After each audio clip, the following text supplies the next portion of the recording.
Casey Jones is just your average 18-year-old college freshman. She's hardworking, responsible, and oh yeah, she thinks there are monsters in her dorm room.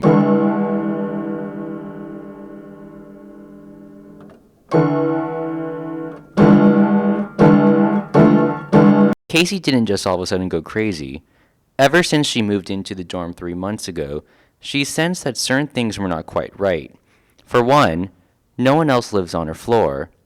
When she goes to sleep, she hears weird sounds, sounds that resemble a mix of sewage falling in a river and the rattle of a jackhammer.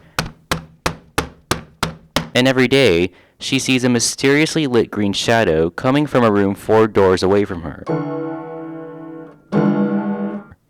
One day she got the courage to knock, but there was no answer. This mystery has eaten at her for the 3 months that she's been on campus. Wherever she goes, she can't help but think of the potentially dangerous monsters terrorizing her dorm. She spends her days frightened. She talks to no one. She is even skeptical of anything that resembles a monster. But Casey copes with the distress. Her escape from the terror is through, well, doing math.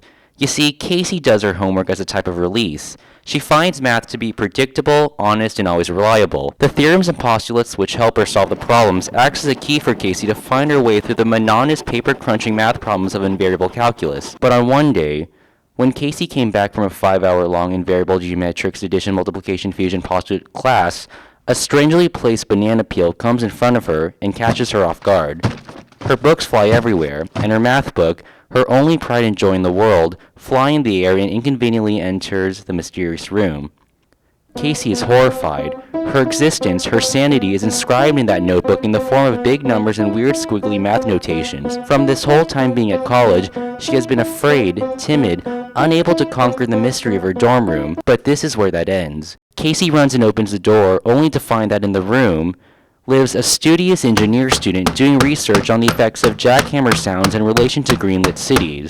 Casey is relieved. She can now live in her dorm room without the fear that a monster is going to get her. Or perhaps not.